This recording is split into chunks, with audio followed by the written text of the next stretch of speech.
Alors ce matin, je lisais un lila de Krishna, Agasura.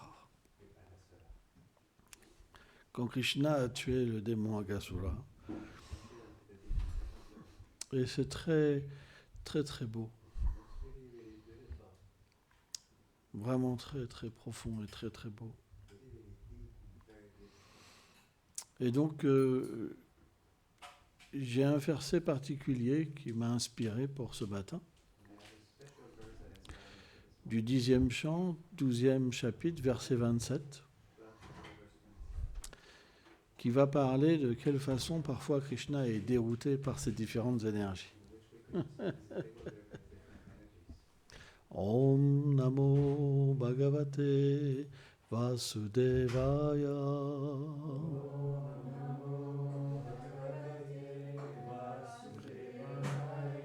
Om Namo Bhagavate Vasudevaya.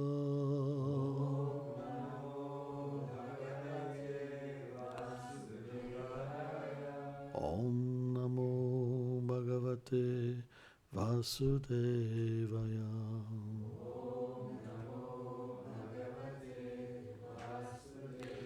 Si vous avez des téléphones pour prendre le verset. 10, 12, 27.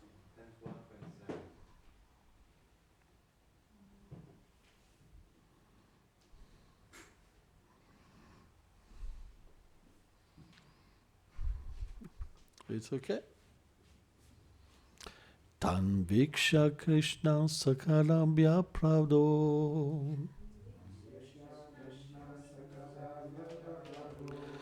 Yam Yam Natam Svam Karad Avachutan Dinam Shamnitam Jatalangi Gashan Grinaditum Distam Kritena Vishmita.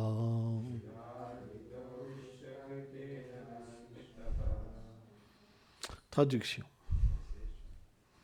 Krishna, lui qui donne le courage à tous les êtres, il vit que tous les jeunes pâtres qui ne connaissaient personne d'autre que lui comme refuge s'étaient maintenant échappés de sa protection et étaient sans défense. Maintenant, ils souffraient tels des brins de paille destinés à être brûlés par le feu de l'abdomen d'Agasura, qui était la mort personnifiée. Dérouté par son affection, Krishna fut frappé d'étonnement en voyant comment sa puissance interne agissait. Commentaire. Voyons que les garçons étaient désespérément hors de son contrôle, comme des bijoux en train de s'échapper des mains, et qu'il entrait comme des brins de paille dans le feu de l'estomac du serpent. Krishna devint empli de compassion. Il s'étonna des actions de son énergie de divertissement, Lila Shakti, qui faisait entrer les pâtres dans la gueule du serpent. Quelle fut la cause de l'étonnement de Krishna? Le Seigneur pensa, il n'est pas possible que ces pâtres soient sous le contrôle des résultats de leurs actes passés. D'ailleurs, l'âme suprême, qui donne les fruits des actes passés aux êtres, est mon expansion et ne fait rien de défavorable pour moi. Par conséquent, c'est mon énergie de divertissement qui a fait cet arrangement apparemment défavorable avec le désir de me mettre, moi, qui abonde en amour, dans une humeur de compassion en voyant la situation malheureuse de mes dévots. Je suis étonné de voir comment elle me contrôle. Moi, la forme même de tous les doux sentiments et le roi de tous les divertissements. Bien que le chagrin de Krishna, dû à la séparation d'avec ses amis, subsiste, il s'atténua quelque peu avec la montée de l'étonnement.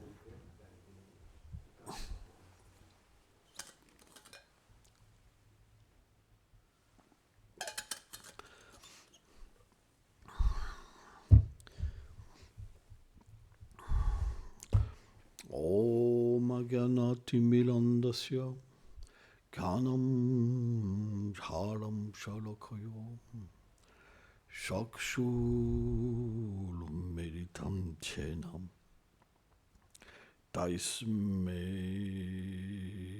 Shigolave Namam Nama Om Vishnu Padayam Krishna Plestaya Bhutale Srimate Bhaktivedanta Swamin Niti Namine Namaste Sarasvati Devi Gauravani Pracharine Nilveshesha Sunyavadi Prachatya Dishatarine Vanchakalpatarubhyacha Kripa Sindhubhya eva cha Patitanam Bhavanebhyo Vaishnavebhyo Namo Namaha Jaya Shri Krishna Chaitanya Prabhu Nityananda Shri Advaita Gadadara Shri Vasadi Gaura Bhaktavrinda Hare Krishna, Krishna Krishna, Hare Hare, Hare Rama, Rama Rama, Hare Hare.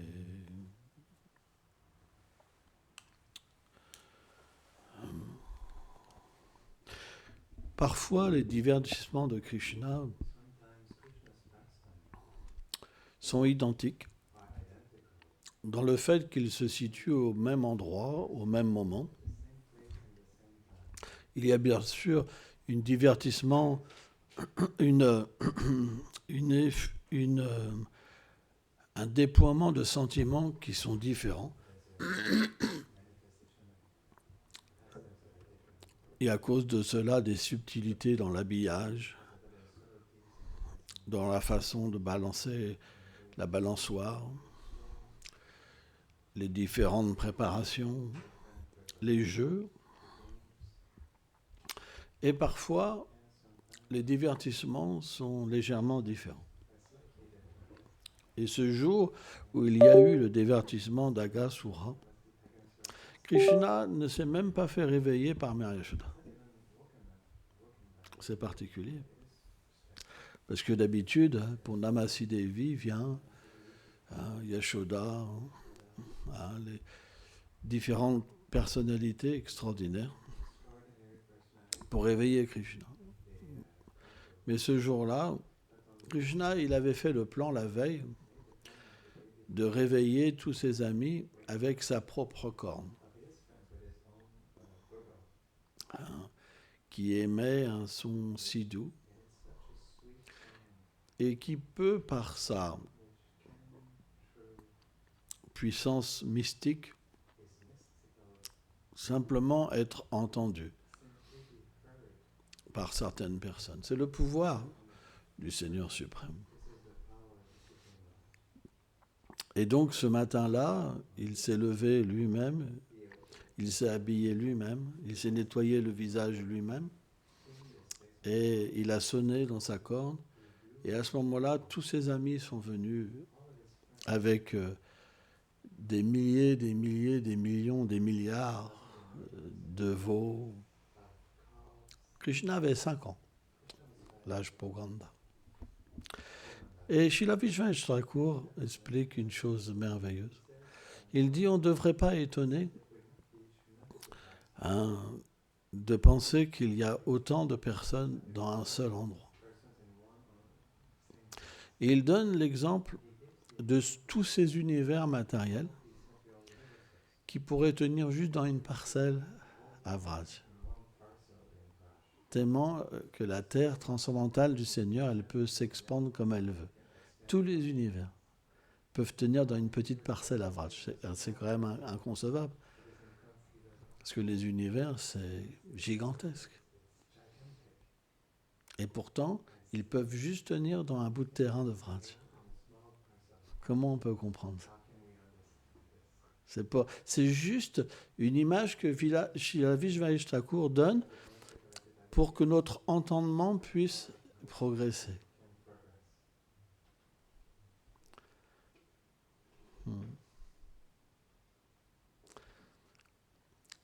Mais c'est bien plus que ça encore. Parce que chaque habitant de Vraj a une puissance sans limite, une beauté sans limite et des qualités sans limite. Et même les univers, c'est pas grand-chose à côté. Parce qu'une telle beauté, de telle qualité, comment elles peuvent être contenues? On voit par exemple celui-là où Maya Yashoda elle a vu dans la bouche de Krishna que tout l'univers était contenu en lui. Mais en réalité, tout est contenu en Krishna. Les millions d'univers, c'est rien pour Krishna. Et les associés du Seigneur, qui sont des manifestations de sa personne, ils ont une puissance comme lui. Donc, que Vraj contienne dans une petite parcelle tous les univers, c'est pas grand-chose. C'est vraiment pas grand-chose. C'est juste une comparaison extraordinaire pour nous faire comprendre la nature de Vraj. Comme par exemple, on peut parfois comparer la douce forme du Seigneur et la couleur de son teint à un nuage sombre. Mais Krishna n'a pas du tout cette couleur, parce que la couleur du Seigneur, elle se manifeste aussi par rapport à ses sentiments. Mais matériellement, c'est un exemple où les gens peuvent méditer et Krishna va réciproquer. La preuve, c'est que des grands Vaishnavas qui viennent de Golok Vrindavan, comme par exemple Madhavendra Puri, lorsqu'ils voient juste un nuage de pluie, alors ils perdent conscience. C'est pour vous dire comment Krishna, il réciproque même avec une image qui ne lui ressemble pas. Parce que le Seigneur a cette puissance, bien qu'aucun mot ne peut le décrire, ne peut le contenir, il fait que, en même temps, le mot peut le contenir. Et ça, c'est quelque chose d'extraordinaire. Abeda, Beda. Achinta. Et donc, Krishna est parti avec un nombre illimité d'amis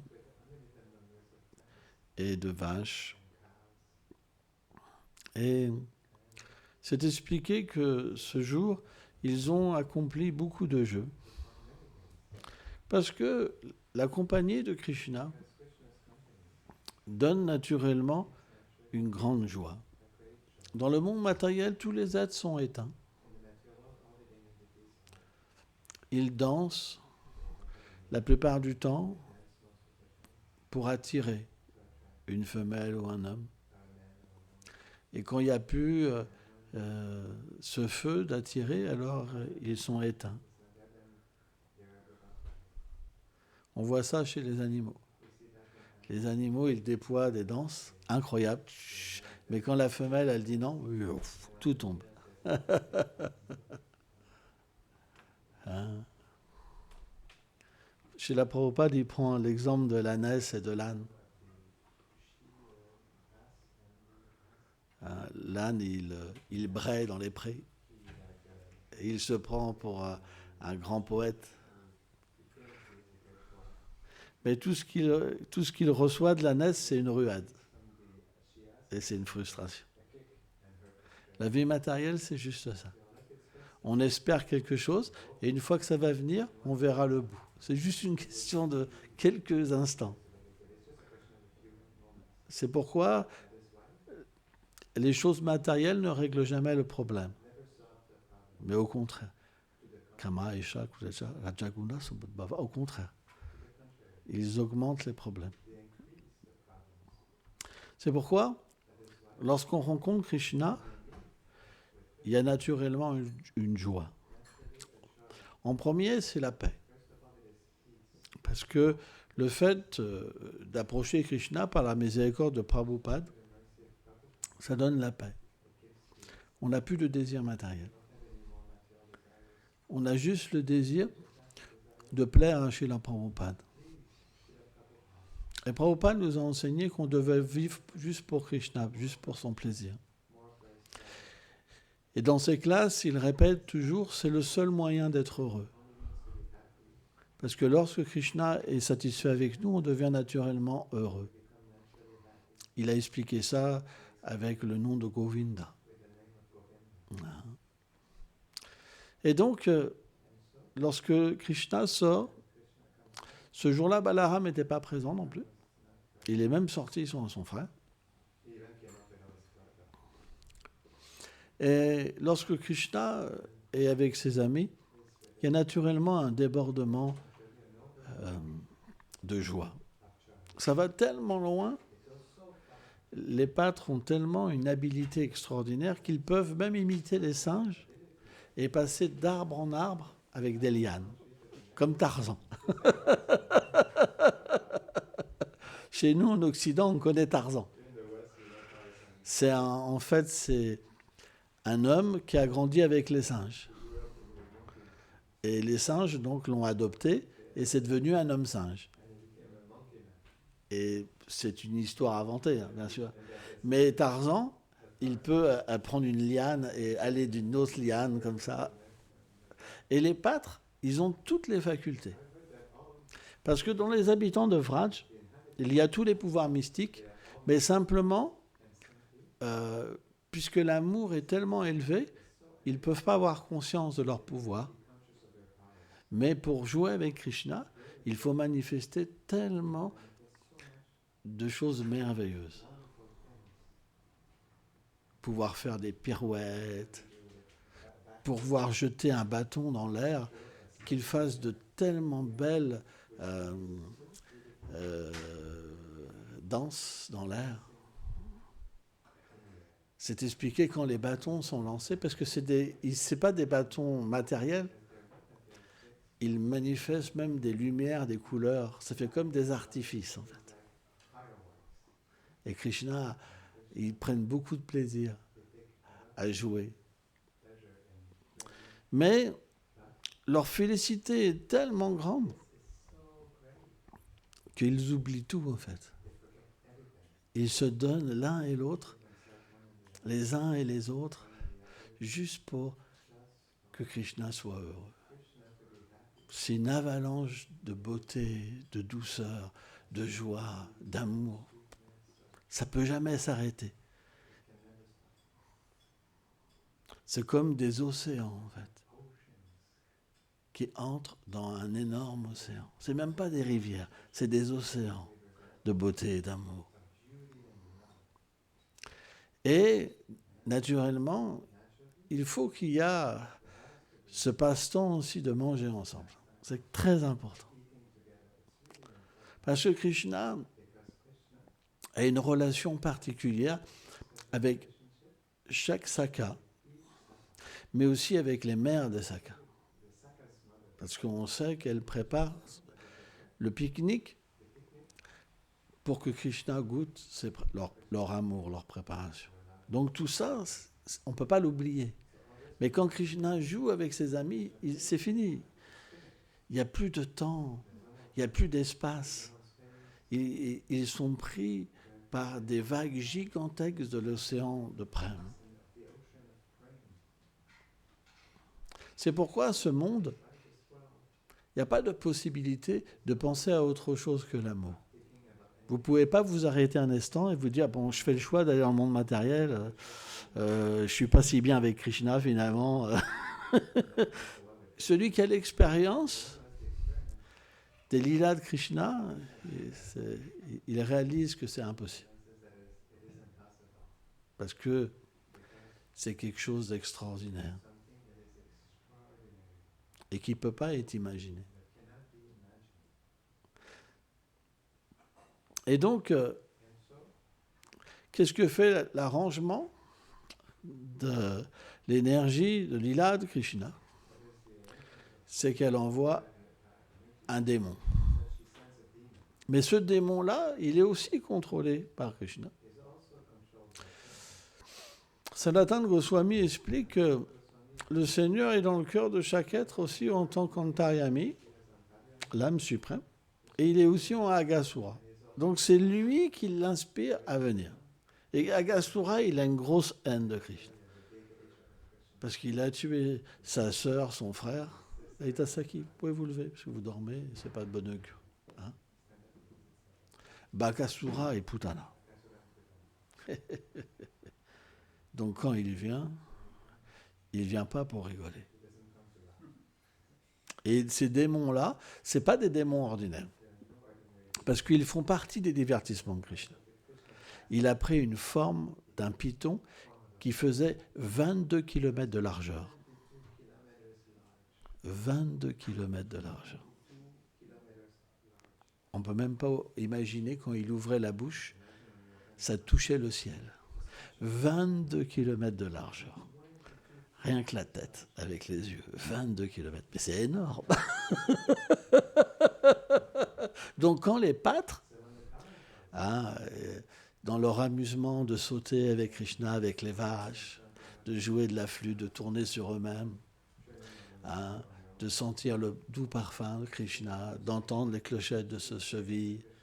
Et puis Krishna se manifeste dans tellement d'endroits, il y a tellement de sakas qui prend des millions de formes, sans ça se voit, et c'est sans limite les formes de Krishna.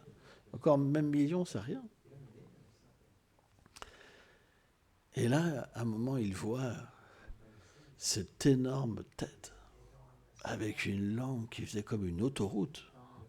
Elle avait 22 km de largeur, imaginez-vous la route. Avec un vent qui sortait de la bouche, qui sentait les entrailles d'Agasura. Une haleine terrible, des cadavres qui étaient en putréfaction intérieure. Des yeux rouges, brûlants. Je vais tuer Krishna. Donc quand ils ont vu cette forme extraordinaire, la première chose, c'est qu'ils n'ont pas pu penser qu'un serpent a été si grand. Donc il y a un des pâtres qui a dit, c'est étrange ce décor. Ça doit être le Seigneur qui a manifesté un endroit spécial pour qu'on joue. Et il y en a un autre qui disait, tu ne penses pas que c'est un gros serpent venu pour nous avaler? Et un autre dit, on n'a jamais vu un serpent aussi gros. Et un autre dit, et alors, même si c'était un serpent, Krishna nous protégerait. On n'a rien à perdre. Allons dans sa gueule pour que Krishna nous sauve. Vous vous rendez compte la foi? Vous vous rendez compte? Comme les sakas, ils sont au-delà de toute peur. Leur abandon. C'est ça que Krishna veut. Savardhanam Parityajam Milkam Shama. C'est ça que Krishna veut. Quand il parle d'abandon, c'est cet abandon-là.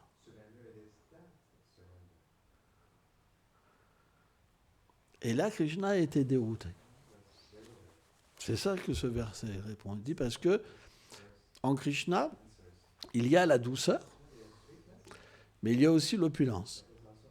Parce que c'est expliqué que lorsqu'il vient dans le monde matériel, toutes ces incarnations viennent en lui.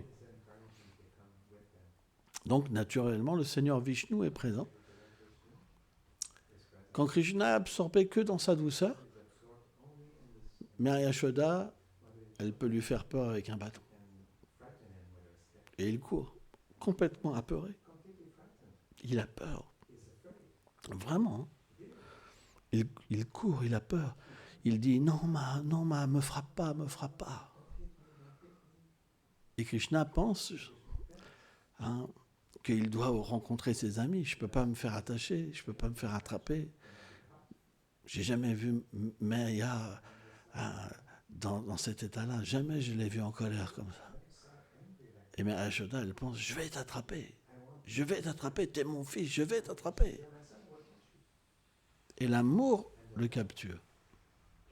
Lui qui peut être capturé par personne, que la peur personnifiée a peur de Krishna, et il a peur de la colère de sa mère.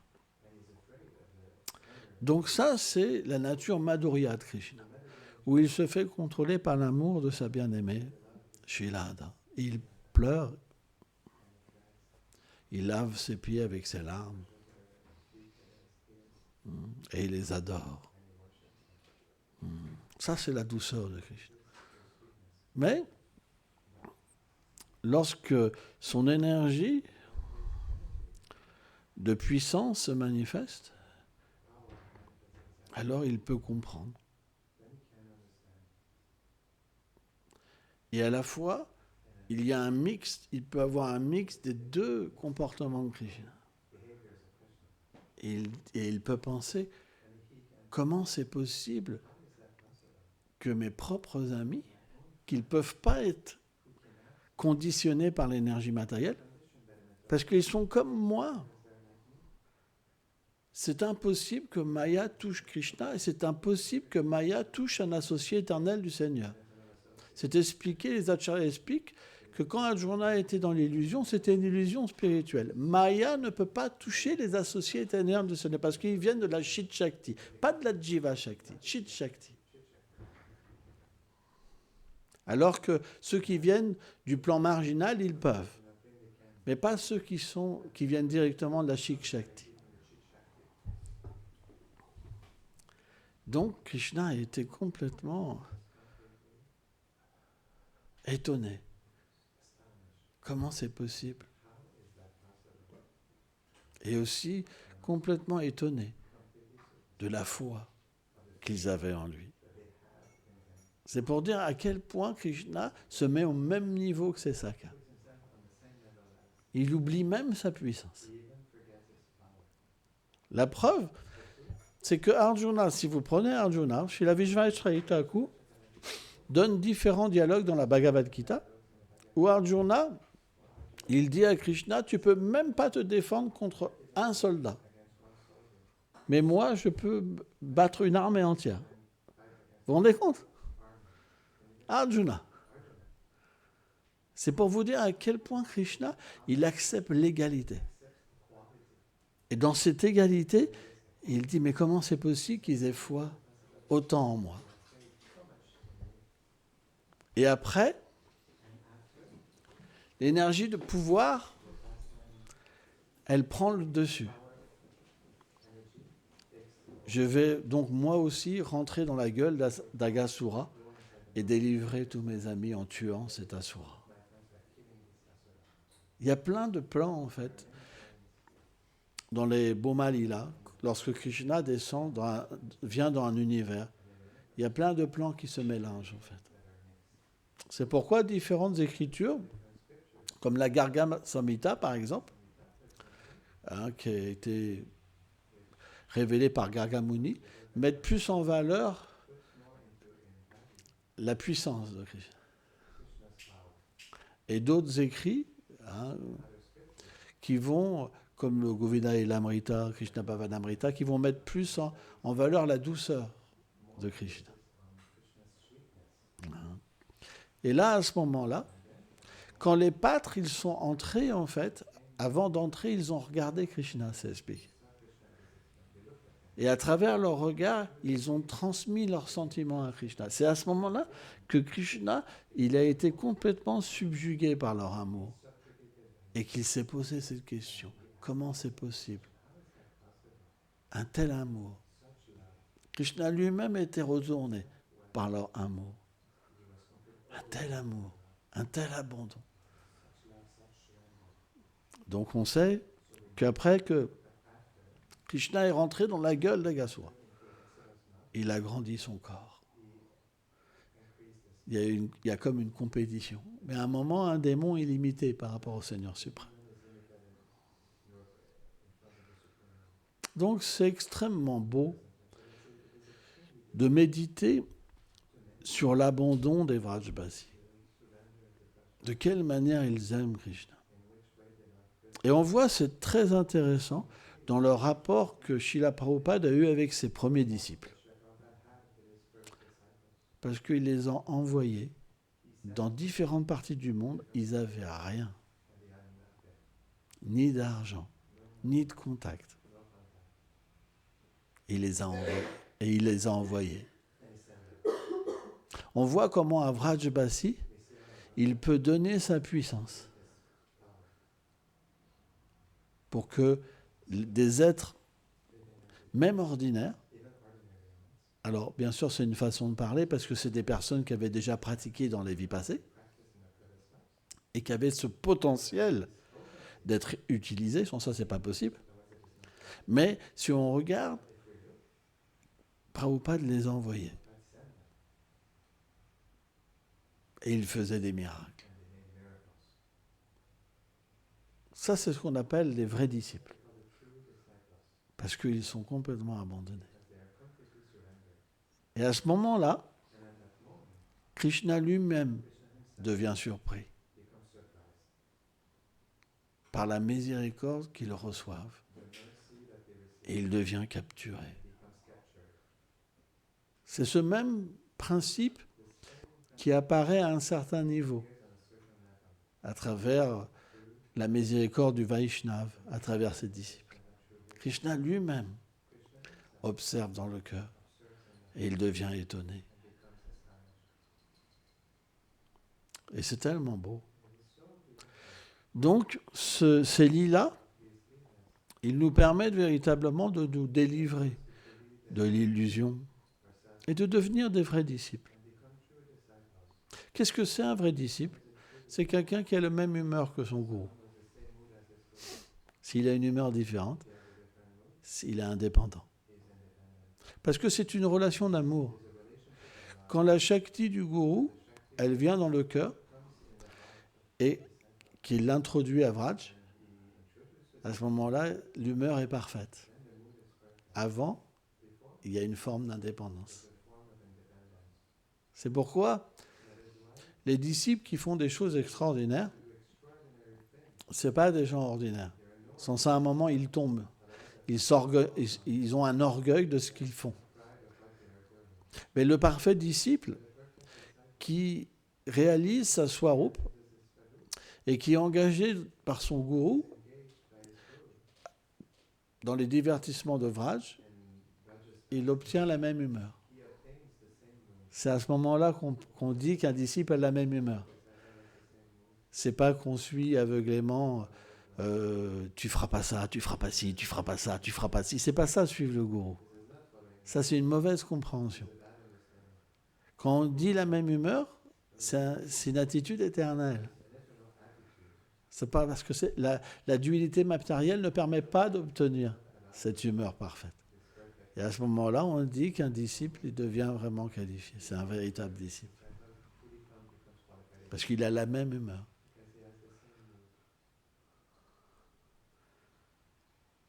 Sans ça, qu'est-ce qu'il va développer? Si mon gourou est pas content avec moi, s'il me reprend, ah, il m'aime pas, et ceci, c'est tout le contraire en fait. Et quand on est dans cette humeur contradictoire, on ne peut jamais être engagé dans le monde transcendantal. C'est pourquoi l'aspect externe du gourou, il faut faire très attention. C'est le piège en fait. Si vous voyez le gourou par rapport à son aspect externe, alors vous ne pourrez jamais avoir la miséricorde. C'est très important. Et c'est très déroutant. Parce que la réalité du gourou, elle est cachée. Et Gorkishore Babaji Maharaj disait que Krishna est expert à cacher le joyau, en fait, dans le cœur du gourou. C'est pourquoi ces divertissements, ils sont manifestés par le Seigneur pour nous permettre de dépasser tous ces obstacles. C'est très important de méditer dessus. Tous les lilas que Krishna fait dans ces Bhoma lilas, ils sont super importants. Parce qu'ils enlèvent tous les démons, tous les anarthas qui nous empêchent d'être introduits à Vraj. Et c'est seulement une fois que tout est déraciné qu'on peut avoir une méditation sur les lilas de douceur de Krishna. Pas avant. Parce que les démons viendront. Ils viendront. Et ils vous empêcheront d'avoir une méditation constante. On ne peut pas méditer sur les lilas de Krishna juste comme ça par notre bon vouloir. C'est pas possible. C'est quand il le désire que ça se fait. Et ça, c'est quelque chose qui vient par l'attitude.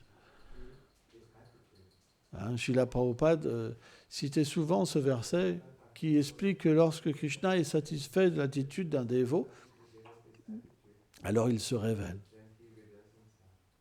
Eh bien,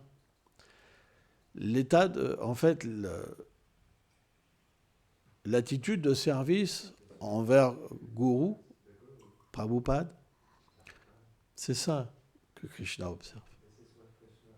Il regarde que ça, Krishna. Et dans le 11e chant, il dit « Ma véritable adoration, c'est mon dévot. » Il n'y a pas d'autre solution. Le reste, c'est des méditations qui vont être sur un certain plan. Mais on ne peut pas être dans notre corps spirituel, véritablement en train de servir. Ça, c'est vraiment quand Krishna est satisfait de l'attitude du disciple. Et c'est ça notre travail, en fait.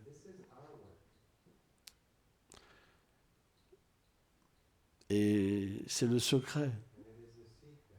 Et Prabhupada est la personnification. Il vient pour enseigner ce qu'est un disciple. C'est l'exemple parfait. Parce qu'il a tout sacrifié. Tout, tout, tout, tout. Donc en méditant sur Prabhupada, on peut véritablement comprendre ce que c'est l'attitude de service. Et après, selon notre qualification, nos vies passées, et ce que Krishna organise pour nous, alors on reçoit des tâches particulières. Parce que Srila Prabhupada, il a toutes les propensions spirituelles en lui. Tout est en lui. C'est pourquoi, dans sa miséricorde, il donne à chacun cette capacité d'aimer Krishna selon ses capacités des vies passées. Et c'est quelque chose qui est énorme. Ainsi, on devrait toujours être sous son refuge. C'est quelque chose qui est très important. Et être très chaste. C'est la qualité première d'un disciple. C'est la chasteté. Et ça, c'est c'est aussi compréhensible à travers l'éveil de notre réalité éternelle. C'est comme ça. Bon, je ne vais pas parler plus, parce que c'est des sujets très profonds. C'est très profond et c'est pas souvent bien compris. Hein. Tu veux poser une question?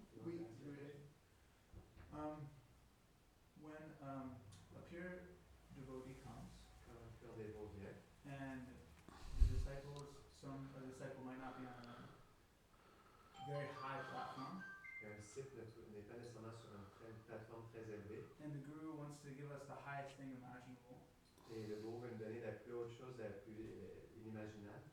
But sometimes could it be considered that the pure devotee could abuse his disciples? Mais parfois, est-ce que ça peut être considéré que le pur dévot abuse de ses disciples? And not engage them in proper ways. Et ne les engage pas d'une bonne manière. And prevent the good feelings towards the guru, the good service attitude. And prevents what? Prevents the good service attitude if we're not in the proper situation. Et si le dévot n'est pas dans une bonne situation, cela freine la bonne attitude de service du disciple. Si quelqu'un est un pur dévot, il ne peut pas tricher. Sans ça, il n'est pas pur.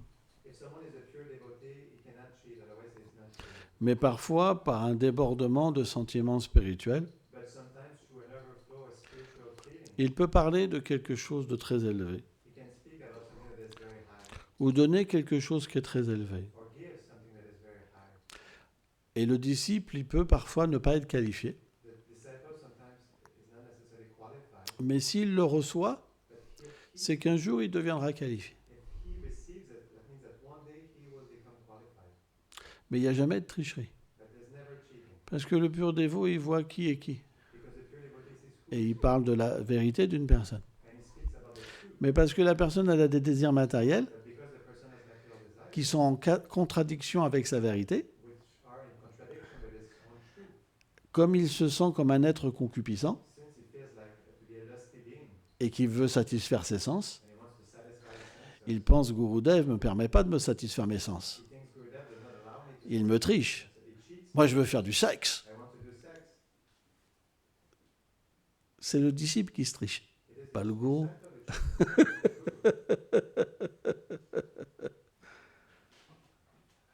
Et un jour, le disciple, même si ce n'est pas dans cette vie, dans sa vie prochaine, alors il acceptera la miséricorde. Mais ce n'est pas le gourou qui triche.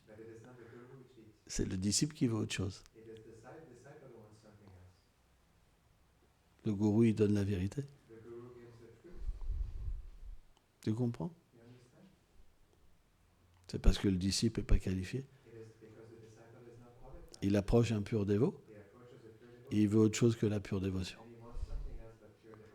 Il faut plutôt approcher un gourou qui enseigne la gratification des sens. À ce moment-là, il dira, mon gourou, il ne me triche pas. Ah, il me donne vraiment envie de me gratifier. C'est une question de choix. C'est comme ça.